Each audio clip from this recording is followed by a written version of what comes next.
Welcome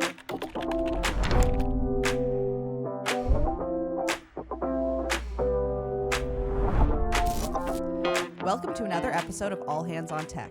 I'm your host, Claire Quirion, and this episode was brought to you in part by the Skills for Hire Atlantic program.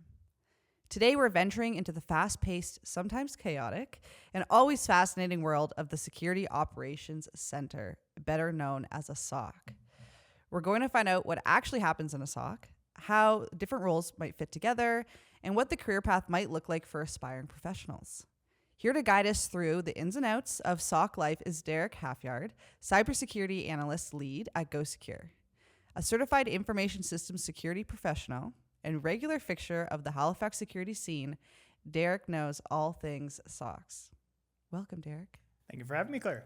That was quite a mouthful. Huh? Yeah, it was a lot of words. You got the mouth, though. Your title, a lot of long words. Yeah, a lot of long words. I wear a lot of hats. Yeah, I'm interested to learn more about that. But before we get into the real questions, I'm going to ask you some icebreakers. All right, let's break some ice. So other than your obvious phone and computer, is there any other tech gadget that you have that you just think, you can't live without? Well, I'm going to give a bit of a cheat answer, and I'm going to probably say my KVM switch. I don't know what that is. So a KVM switch is, pretty sure it just stands for keyboard, video, and mouse switch. And the whole purpose of it is it allows you to use multiple computers with one set of peripherals, right? So you've got your keyboard and your monitors, you hit the switch, and it automatically, logically links them over to a different computer, right? And you can have multiple of them set up. So my answer is, instead of my computer, I like the thing that lets me use multiple computers, which is a bit of a cheat answer, but they are a lifesaver, especially in like the work from home, remote era that we kind of live in now. It's very good. So you can just have one desk, one thing, and not have to migrate around through all your different things. That's a very practical answer. Yes, I'm a practical guy. Yeah, I love it. Okay. I know these icebreakers are for you, but I also want to answer this one. Okay. If you have time. Yeah, I've got all the time. I'm at your disposal. Perfect. Mine is my doorbell camera. Okay, yeah. Because I just feel like there's so many funny things that happen that you would never know unless you got it on a doorbell camera, Or you get like your own insulated set of cameras with your own CCTV system and have that on the second monitor the whole time. You could do that. I don't do that. Maybe I do that. No, I don't have that, but I could see myself turning into that person. Is it like an Amazon Ring? Yeah, like a Blink, okay. Amazon Blink is the but like I got it for like security, and I thought I was going to find scary things on it, but it's mostly just comedic value at this point. I'll tell you, downtown, it's great. The scary thing about those is that Amazon gives that data away to people. Oh, perfect. Yeah. So they can laugh too. Yeah. They're all getting a good laugh out of it. Yeah. So I wouldn't recommend those myself. I would never use one. But if you're not, it's my favorite gadget. If you're not quirky about that type of thing, then that's fine. There's other open source options you can look into. I'm always gonna. I have to get your reco after this. Yeah. Man, I didn't know I was going to open up myself up to. Oh, I'm sorry. I didn't mean to criticize. No, it's okay. Ignorance is bliss, Unless your data is being sold online. Maybe I should know. This is a perfect example of why cybersecurity is important. Yeah. It's good to be educated. Okay, well, moving on. Now I'll just stick to asking you the question. Oh, did I traumatize you? I'm sorry. That's okay. If you could instantly master one hobby or skill, what would it be? I'm probably gonna say drawing, because I am terrible at it. I've tried many times to get my head around it and make good on it, but no, never been a good drawer. I've tried many times from a young age to adulthood, never got the handle for it. I don't have it. Yeah, some people just got it, Yeah, some people got it. Some people are me. That's a good answer. That's very interesting. Okay, so if you weren't working in cybersecurity and you weren't a professional drawer, not artist, drawer, what other job would you be doing? Are we speaking aspirationally or realistically speaking? What's a more interesting answer? Aspirationally. Oh, aspirational. I would probably like to do theater. Probably what I'd like to do. It's something I did when I was younger, something I'd like to do more of. Yeah. Don't really have the time these days for it, but there's plenty of community theaters and that you could do. Yeah. I will answer the other. I wanted to answer the other one. So I will answer that one too. But I'd probably be doing ICF construction. which is, am I going to mess up the acronym now? Say I'm going to do it, and I don't know what the acronym is. I think it's insulated concrete forms or foam, something of that sort. And it's a relatively new form of construction instead of wood frames, where basically they build construction with foam blocks, and then they just fill it all up with concrete. And that's your house. It's much more energy efficient.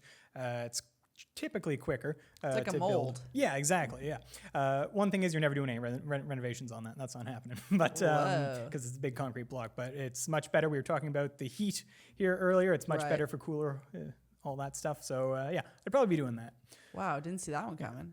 Path of least resistance, right? Concrete mostly. Yeah. Interesting. Very cool. Wow, very different paths. Yeah. Well, you gotta branch out. Yeah, versatile. I didn't want to say, I'd be doing something else in IT. That'd be a boring answer, wouldn't it? That's so true. That's true. I appreciate that. Okay, so let's start at the beginning. Can you introduce yourself and how you found yourself in the world of cybersecurity? Yeah. So like you already said, gave my name and all that, so I won't rehash all that. No one wants to hear it twice. But I'd say I really kind of got into cybersecurity specifically, probably due to a buddy of mine, actually, I grew up with. He was always a very techie person. Like, I consider myself a techie person, but when you think the stereotypical movie tech guy, he's that guy. And one day he's like, "Hey, Derek, we should buy a Hack 5 pineapple." And I'm like, "Oh, well, Stephen, what's that?" And kind of the rest was history in that regard. So he taught me how to build computers and how to do like aircrack NG and that stuff, which I always did with permission. Very important. So that's kind of how I got interested into it and how I kind of got my feet wet with it. Professionally speaking, how I got into it as a job, when I came to the point in my life where, I had to find like what we'll say, I don't want to quote Houston and say real job, but a professional career, we'll say. Right. Nova Scotia Community College had just started up a program for cybersecurity. It was a brand new program they just headed up. And at the same time, the Canadian Armed Forces had also opened up a new billet for cyber operators the same year. So I was like, all right, well, that sounds like a perfect combination right there. I'll go do the 2 years in NSCC, and then I'll go and join up and do that, because I kind of wanted to do some public service there at some point in my life. Long story short, I'm a much faster study than the government is at moving things along. So the cyber operator trade wasn't taking trained people at the time by the time I graduated. So I ended up linking up with GoSecure, and I've been there ever since. Cool. And that was, what, five years ago? Yeah, 5 years, we'll say. Yeah, very interesting. So for those who might not be familiar, I think people understand the general term of cybersecurity, but what does Security Operations Center, what is that? What is a SOC? Can you give some context? So with one thing I'll preface this by saying is in this field, any definition, any word you ask 3 different people, you're gonna get 6 different answers. Right. Because this institution will define it this way, this one will define it that way, and everyone will have their own little peculiarities about it, how they say, oh, that's in this is in that. And tech people, we're very pedantic individuals, so we'll go, oh, well, if you mean that. So I'll just preface it by saying I'm using very broad stroke terms here. Okay. And when anything you I'm don't going to be defining. Yeah. No, I'm not going to. Enemies. Yeah, I'm not. I don't want like CompTIA coming through the window, all right, and saying, oh, that's not how we defined that. I'm like, all right. But yeah, so Security Operations Center. And again, I'm going to focus this on tech, because if you go back, military and airports and all that, they have security operations centers too. Right. I've heard the term NSOC being used, so a Network Security Operations Center. I found the term that we use in the tech space is kind of more the predominant term these days than like controlling doors, and security cameras. So yeah. Now that I got the big disclaimer out of the way, security operations, what are they? What's the center? So a security operations center can be a specific location where security operations are conducted. It can also be a spread out, missing the word I want to use, we'll just skip past it. A distributed, there we go, that was the word found, distributed team across separate locations. The main thing is, in any organization, it's where the security operations are done. And that can mean a lot of different things at a lot of different firms. I would personally say if it's not 24/7, it's not really a security operations center. There are other places that would disagree, and they just have a few guys who come in, anyone who works in the security side of the organization. Oh, well, that's the security operations center. So it really, you're gonna get a whole bunch of different answers about who you ask what they are. But the broad stroke is, it's where the security operations for any organization are done. Sometimes multiple organizations, which we can kind of get into. Personally, I work at GoSecure, and I work in what we call the managed security SOC. We don't actually call that, but I'm gonna go with it. We're gonna say that. Yep. So we work in managed extended detection response, and what that means is we have a security operations center, but it's not for us. It's for our clients, and so it's what we'd call an external SOC. Gotcha. We wouldn't call it that, but the clients would call it that. They would hire you as exactly their, I see. to do that. Because like I said earlier, where I said, if it's not a 24/7 operation, I don't really consider it a SOC. You kind of need someone there 24/7 in a lot of these operational type things, because things happen at 3 a.m. and you need someone there to be able to see that it has happened, right? There's also a new movement called the SOCless model that people are like to doing their security operations in. But you look at it and it's pretty much just a SOC, but with more automation, so they don't have to have someone there 24/7. I see. Is kind of the whole idea to it. So that's the broad stroke of what a security operations center is. It's where the people do the security operations. Now, what are security operations, right? So I'll be focusing mostly on what it is from a managed SOC perspective. What we do is we analyze the events and going-ons inside companies' environments to basically detect and ascertain malicious activity, or potentially not even malicious as it is unauthorized. Gotcha. So stuff that shouldn't be going on because it's a risk, right? Or it's just simply not allowed inside the company policy for whatever reason. And we're there monitoring, making sure none of that's happening. And there's different roles in those organizations, and they all kind of in those SOC structures, and they all kind of do different stuff. So when you talk about unauthorized things, is it just people, like, is it all cybersecurity, or are you talking also about, when you talk about security operations, like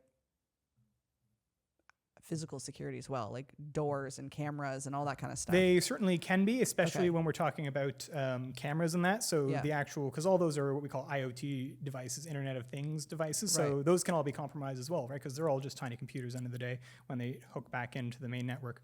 But we don't personally do much of that. It's not. We don't do that stuff. Some SOCs could, like I said, bunch of different SOCs, bunch of different answers about how they all kind of operate. Our SOCs and most NSCCs, like the term I used earlier, Network Security Operations Center, they're not really going to be doing anything in that sort of stuff.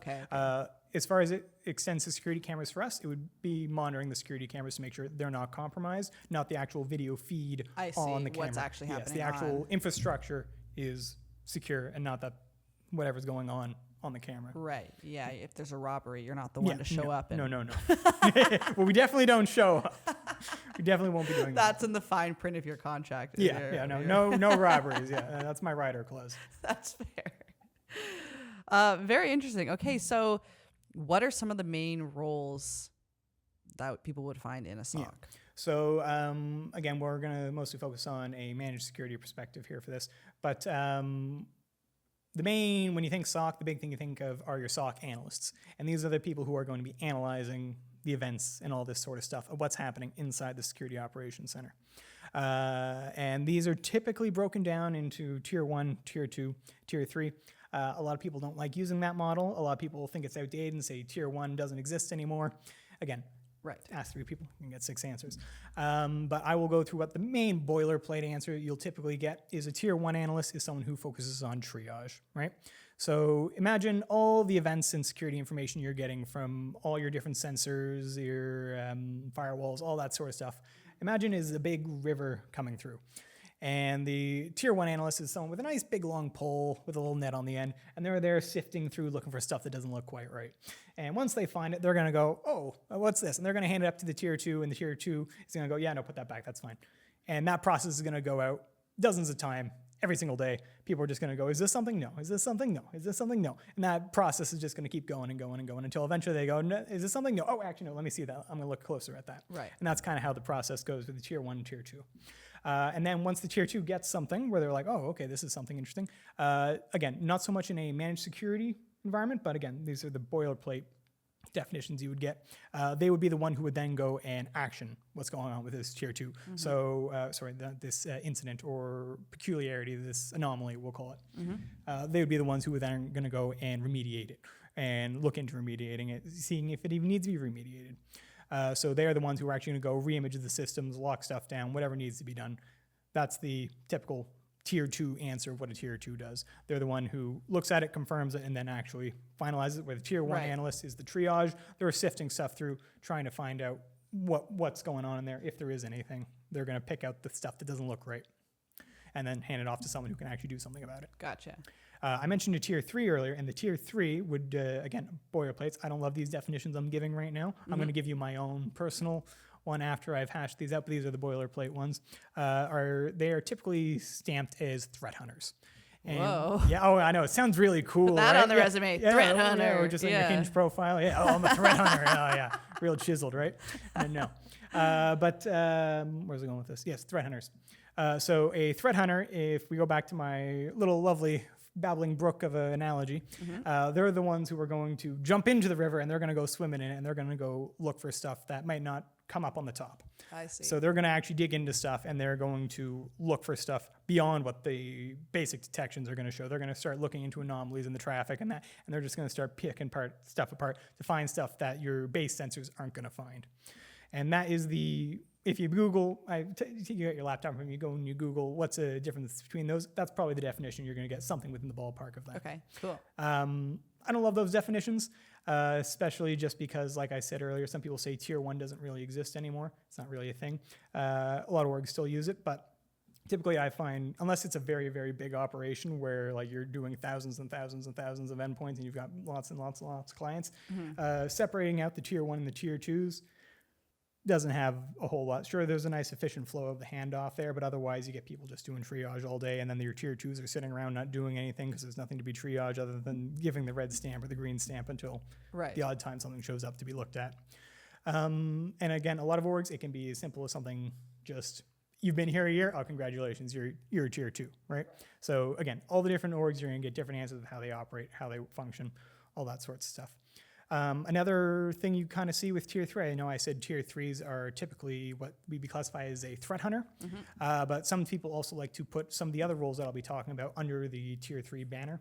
So we'll say there's detection engineers, people who actually make the detections for what's actually coming through that river, who makes the things that pop up out of the top for people to sift through.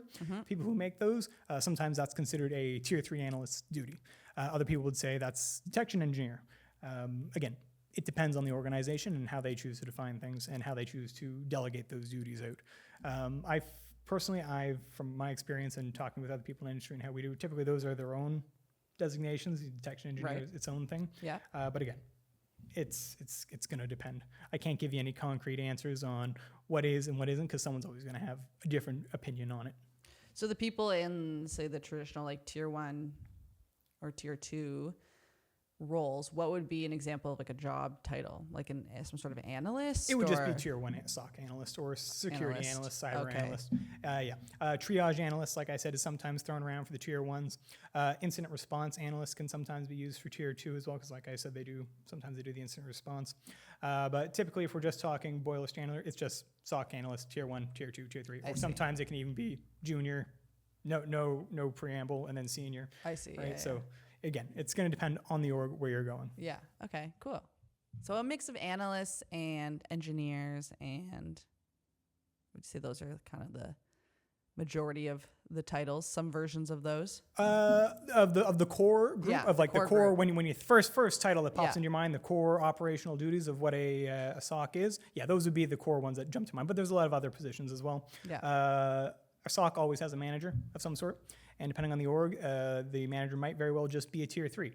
The tier 3 is the manager. That's how it works, especially with smaller orgs. That's how it is. Other places, the SOC manager may not even be what we call a technical specialist. They could just more be a typical traditional line manager, right? They're not a tech guy, but they're just overseeing the operation, the budget, all that sort of stuff. And other times, they're a tier 3 who has ascended beyond that and is now overseeing the whole operation. It really depends on where you are in the which organization you're at. Like I said, right? There's a lot of broad definitions on what you want to do where. I think sometimes that's interesting to know. I think sometimes with these more specialized or technical fields, people don't even know what they're looking for when they're looking for a job. You know, they're not really sure what the titles are or like where they could fit. So I always kind of like to talk about that to, I don't know, help educate people. And sometimes the departments aren't really sure what they're hiring for Yeah, either, right? fair enough. Sometimes people will put stuff out. I mentioned detection engineers earlier. A lot of times they will say it's a software engineering position, Right. and it's not really a software engineering position. But depending on how you have your organization structured, like I said, depends on your organization. They might slot under you're in ADP or whatever your corporate management system is.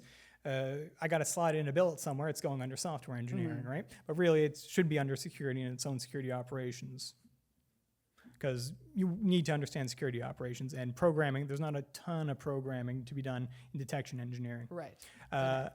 It's mostly like Yara rules and that sort of stuff. However, somewhere where programming does come in handy is security operations and orchestration, which is a lot of what I do these days. And what this does is we will go back to our river analogy. Well, that river has a whole bunch of tributaries, right? Where is all this data getting pulled from, right? Where are all these different systems, and where are they all getting converged into one system, right? The one central spot where the one pane of glass is the term that gets thrown around a lot in this industry. Well, somebody has to connect all those, because unlike my analogy, those tributaries don't exist naturally, right? Someone has to go and connect them up and hopefully make the guy with the sticks job a little easier by dredging some of that out ahead of time. So security orchestration engineer, a lot of times it gets mixed in with a detection engineer because they cover kind of some of the similar duties on that. Beyond that, you also have malware researcher. This one isn't super common in what we call the internal SOC, so unless it's a very big organization, but for external ones, it's something you really want. Because if, let's say you have some sort of novel piece of malware that's detected and it doesn't get picked up any in the sense, it's something one of our tier 3s has dived in and dredged up from the bottom and says, I've never seen this before in my life. What am I looking at here? Right. What is it? What's it doing? I know it shouldn't be doing that, but I don't know what it is. That's where the malware researcher comes in, and they're going to go and they're going to disassemble that, and they're going to look at it bit by bit in assembly language, and they're going to figure out what in the world is this thing doing. Interesting. So it sounds like a lot of collaboration and teamwork. There's a lot of collaboration and teamwork. Teamwork makes the dream work, right? That's the expression, right? That's true. Well, I mean, that's interesting also for people to know, you know, because like that's a certain type of working environment, and in certain working environments, people are kind of just siloed and they just need to do their job, you know, and that's it. But it's not like, even especially when you're talking about like tier 1 through tier 3, like has like a relay race type of especially energy, if you're working with that traditional dynamic where I said where you pass it on and then there you go, and then it goes on from there and there. Typically, the general consensus in the industry is nobody wants to stay in the SOC very long. They want to move on to one of those cooler roles after a while, right? They want to be a malware researcher, or they want to be a detection engineer, or maybe they want to switch over and go what we call the red team or the offensive security team. You guys have some cool names over there. I know. Like we're not cool in real life, so we got to make up some fun words, right? So I guess free will. You can make whatever job title you want. We can do whatever we want. I want a rebrand of my job title. I want something way cooler. You know. what would you prefer? Director of whatever, you know? Director, put on a business card. No one can stop you. Director of whatever. That to me, that's broad. I get the job done. Director of getting stuff done. There, we found it. Yeah, we can take some notes. I hope my boss is listening to this, because I'll be bringing this one up in our next one-on-one. So it sounds like SOC life can be intense sometimes. I feel like anything in the cybersecurity world can be a little intense. You're looking for bad things. So what's one of the biggest challenges that analysts would face maybe in a typical shift, or like? So in terms of challenges, I'm not going to say it's a challenge, but I'm going to say it's a stressor. We'll say stressor. Stressor. That's a good word. Is when you're looking for something and you don't find something. And did you not find it because it's not there, or did you not find it because you didn't look hard enough? It's kind of like the bomb-sniffing dogs that get stressed out if they don't find something after a while. So they gotta put something in there just for the dog to find, so they don't get stressed out, right? Analysts can suffer, especially early on. They can suffer a similar issue where, am I done investigating? Have I found out that there's nothing wonky going on here? Anxiety around, like, did I miss something? Yeah, did I miss something, or is there actually nothing to be found here? I didn't know that about the bomb sniffing dogs. Oh yeah, no, I just assumed that. Yeah. I don't know. That's actually not true at all. No, it's a thing. It's a thing. It's a thing. I was gonna say I just assumed it was common knowledge, but I'm like, why would you assume that's common knowledge? Yeah, So they have to give them. They're like, here's a bomb. You did a good job. Yeah. Wow, interesting. Okay, so on the flip side, what's the most satisfying part? Would it be actually finding something? Then you're a dog with a bone. To continue the analogy. Wow. Okay. I mean, it must be bittersweet. It's like, oh, we found a threat, but then it's like, I found a threat. It's not as bad when you're doing it as a external SOC, because then you just send it to the client and the client's happy because that looks good for you, right? That's you found true. Something, it's good from the client. If you're an internal SOC and it's your organization, then okay, yeah, you're not having a good day because you're going to have some long weeks ahead of you. Right. Yeah. That's true. The big, my personal favorites are when we find something that no one else has found before. So a new threat actor, a new piece of malware, something that's never been seen before, or has been seen before, but hasn't been cataloged before. When you find the same old thing that's got 100 detections, that's boring. It's like, okay, yeah, we found it, we quarantined it, we're done, wiped it, cleaned it, we're good. But when you find something that's new, well, then we get like the malware researcher, like we mentioned earlier, and they got to start picking it apart. In there. Yeah. Oh yes, special unit. Well, CSE would be who we deal with in Canada, the security establishment. Right. No FBI, but the whoever embodies the FBI. You bring the big guns in. That is exciting. Very cool. So to get to where you are a certified information systems security professional. Did you know that about yourself? I did, yeah. Wow. They sent me a certificate in the mail and everything. I was like, could they fit that many words on the paper? I don't know, but they managed it. Tell us a little bit about this certification and how it helped you in your career. Is it an expectation for the role that you have? Like, do you need this in order to have your role? No, it's not a expectation for anyone in particularly the main SOC levels. It's a certification by the ISC2, used to be the ISC squared, they used to call them. I'm going to remember the acronym here. The International Information Systems Security Certification Consortium, I think is the I think you're acronym. Right. You think? All right, excellent. Yeah, consortium seems... Consortium, that's a word. It almost sounds like a word in a title, yeah. But it almost doesn't though, right? Clearly they like their big wordy titles, right? They had to square it. Yeah. But so it's a certification that, if I remember the tagline correctly, is meant to basically prepare someone to oversee a organization, basically. Right. There's eight big domains on it, and it specializes. You have to have at least 5 years experience in 2 of the different domains is how it works. It's very old certification. It's been around. It's one of the oldest ones. I'm not going to say the year because I don't remember the year, but it was before my time when they started. Gotcha. So older than me, that's old. Yeah, totally. Yeah.